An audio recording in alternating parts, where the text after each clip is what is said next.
नमस्कार, मैं हूं आपके साथ निलोफर अंसारी और आप देख रहे हैं टुडे 24 न्यूज उत्तर प्रदेश, उत्तराखंड, हरियाणा। आइए नजर डालते हैं आज की बड़ी खबर पर। लक्सर क्षेत्र के टांडा महतोली गांव में आज बाबा साहेब के अनुयायियों ने एकत्रित होकर गृह मंत्री अमित शाह का पुतला दहन किया है, जिसमें पुतला दहन का कारण उन्होंने ये बताया कि समाज सुधारक, भारत संविधान निर्माता बाबा साहेब डॉक्टर भीमराव अंबेडकर के संबंध में केंद्रीय गृह मंत्री अमित शाह द्वारा राज्यसभा में अपमानजनक टिप्पणी की गई है, जिसके विरोध में आज बृहस्पतिवार को बाबा साहेब भीमराव अंबेडकर के अनुयायियों ने केंद्रीय गृह मंत्री अमित शाह का पुतला दहन किया है। इस दौरान उन्होंने अमित शाह मुर्दाबाद के नारे लगाए और अमित शाह द्वारा माफी मांगे जाने की मांग की है, जिसमें ये पुतला दहन का कार्यक्रम टांडा महतोली के अंबेडकर चौक पर राजू भाई भीम आर्मी प्रदेश महामंत्री के नेतृत्व में किया गया है। इस दौरान भीम आर्मी के प्रदेश महामंत्री राजू ने कहा कि महान समाज सुधारक, भारत के संविधान निर्माता बाबा साहेब डॉक्टर भीमराव अंबेडकर लोकतंत्र के धरोहर हैं। बाबा साहेब के खिलाफ जिस तरह से केंद्रीय गृह मंत्री अमित शाह ने अभद्र टिप्पणी की है, ये अत्यंत ही दुर्भाग्यपूर्ण के साथ लोकतांत्रिक ढांचे का कुठाराघात भी है। गृह मंत्री के इस कृत्य से देश की आम जनता सहित दलितों की भावनाओं को ठेस पहुंचाई है और दलित अमित शाह को माफ नहीं करेंगे। इस मौके पर लंकेश्वर बाबा राष्ट्रीय प्रवक्ता नेशनल भीम आर्मी ने कहा कि इन लोगों की मानसिकता संकीर्ण हो चुकी है, जो बाबा साहेब के ऊपर टिप्पणियां बार बार करते रहते हैं। उन्होंने कहा कि बाबा साहेब अम्बेडकर ने सभी के लिए काम किया है, किसी विशेष समुदाय के लिए नहीं, और बाबा साहेब अम्बेडकर वो सिंबल हैं जिनको भारत में ही नहीं बल्कि विदेशों में भी जाना जाता है। ऐसे महान पुरुष का अपमान करना बड़ा ही दुर्भाग्यपूर्ण है। लक्सर से अनिल वर्मा की रिपोर्ट। हमारा पट्टा मिला है, तभी से हमारा खाली इतना ही रहा दिया जा रहा है तो ज़मीन मिल जाएगा तुम्हें।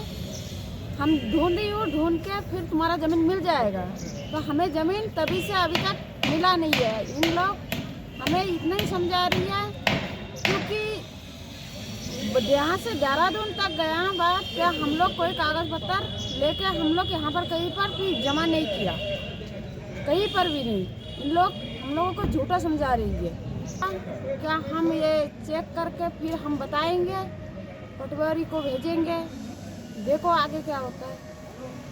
पट्टा का कागज़ दिया गया, हमारा हक नहीं बना अभी तक। हमारा खाली इधर उधर दौड़ भाग कर रहा है और एक साल से हम बैठ गया, बोल रहे हैं यहाँ कोई कागज़ नहीं जमा हुआ और अभी हमारा हक नहीं दे रहा, इसलिए हम पूछताछ करना है। कार्रवाई करने का बाद बोल देगा क्या होगा कि नहीं। और एक साल से हम लोग आया नहीं और ये लोग नया आया, इनसे हमें मुलाकात नहीं हुई। देखिए, अमित शाह ने इस देश के अंदर इतनी बड़ी गलती करी है जो गलती आज तक किसी नेता ने नहीं करी। बाबा साहब को उन्होंने टिप्पणी करी खुलेआम, जबकि वो बीजेपी पार्टी के जो गृह मंत्री हैं उन्हें ये बात शोभा देती, और उन्होंने जानबूझ के ये बयानबाजी करी है। बाबा साहब को अपमानित करने का काम किया है, इसलिए इस देश के अंदर इतना बड़ा आक्रोश है। उसके उनके सिर पर जूता करीब 1 महीना बजेगा माफ़ी मांगने के बाद भी।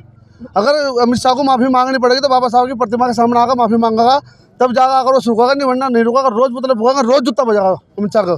जब देश भर में आक्रोश दिखाई दे रहा है इस बयान को लेकर के, लेकिन कहीं ना कहीं सदन तक इस बात को पहुंचाने का काम जो पार्टी कर आज पुतला दहन किया अमित शाह का, क्या कुछ कहेंगे? अमित शाह का जो पुतला दहन किया गया है, ये जो इन लोगों की मानसिकता संकीर्ण हो चुकी है, जो बाबा साहब के ऊपर आए दिन एक टिप्पणी टोंट कसते रहते हैं, और खासकर दलितों के ऊपर भी ये टोंट कसते रहते हैं, क्योंकि बाबा साहब अम्बेडकर जिन्होंने समूचे भारत के लिए काम किया, किसी विशेष समुदाय के लिए नहीं। आज बाबा साहब अम्बेडकर वो सिंबल हैं जिसको भारत नहीं विदेश के लोग भी जानते हैं, और एक ऐसे महान पुरुष का उसकी औकात नहीं है अमित शाह की, जो ऐसे महान पुरुष का उसने अपमान किया और अभद्र टिप्पणी की। तो मैं कहता हूं उस अमित शाह को आपके मीडिया के माध्यम से कि अमित शाह होश में आ जाओ, वरना जिस दिन ये बाबा साहब के अनुयायी अगर जाग गए तो ये उधम सिंह बन जाएंगे और तुम लोगों को लड़ना मुश्किल होगा, और लिख देंगे ऐसा इतिहास जो तुम लोगों को पढ़ना मुश्किल होगा। तो मैं ये कहना चाहता हूँ इस सरकार से कि ये अपने उन बिगड़े हुए घोड़ों को संभाल कर रखे, वरना उनको उनकी टांग काटने का काम ये समाज कर देगा। तो होश में आने का काम करे। ये जो बीजेपी सरकार आज इस देश के अंदर जगह जगह इस समाज का शोषण और उत्पीड़न करती है, तो मैं इस सरकार से एक ही बात कहना चाहूँगा कि ये अपने इस शोषण को लगाम दे लें। और जो इनके नुमाइंदे हैं जो आज संविधान को बदलने की बात कर रहे हैं, वो इन लोगों को हजम नहीं होता है। ये कहते हैं संविधान को बदलो, अभी वो बागेश्वर धाम हिंदू राष्ट्र की बात कर रहा है। अरे हिंदू राष्ट्र की बात कैसे कर रहे हो? क्योंकि भारत देश धर्मनिरपेक्ष देश है, उसका कोई धर्म नहीं है, ये कोई धर्म या किसी विशेष धर्म का कोई देश नहीं है। क्योंकि कॉन्स्टिट्यूशन ऑफ इंडिया, भारत का संविधान कहता है ये देश धर्मनिरपेक्ष देश है, इसका कोई राष्ट्रीय धर्म नहीं है।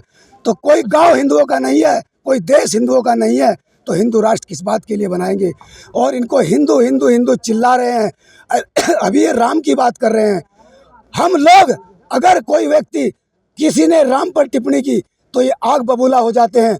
और ये एक ऐसे महान पुरुष संविधान निर्माता डॉक्टर बाबा साहब अम्बेडकर टिप्पणी कर रहे हैं, तो धिक्कार है इन लोगों को, लानत है, इनको सुधर जाना चाहिए। एक तरफ जहां उत्तराखंड में निकाय चुनाव का भी डंका बजना शुरू हो चुका है, और एक तरफ अमित शाह के इस तरह के बयान से इस चुनाव पे क्या प्रभाव? अमित शाह के इस बयान से लोगों को समझ जाना चाहिए कि बीजेपी सरकार आप लोगों के लिए क्या कर सकती है। अगर इस चुनाव में भी इन लोगों को वोट देने का काम किया तो आप लोग अपनी गर्दन को कटवाने का काम करेंगे। इसी के साथ मेरा जय भीम, नमो बुद्धाय, जय संविधान। फिलहाल के लिए इस खबर में इतना ही। देश और दुनिया से जुड़ी हर खबर देखने के लिए हमारे channel today 24 news Uttar Pradesh, Uttarakhand, Haryana को लाइक करें, सब्सक्राइब करें और हाँ, वीडियोस को शेयर करना ना भूलें। नमस्कार।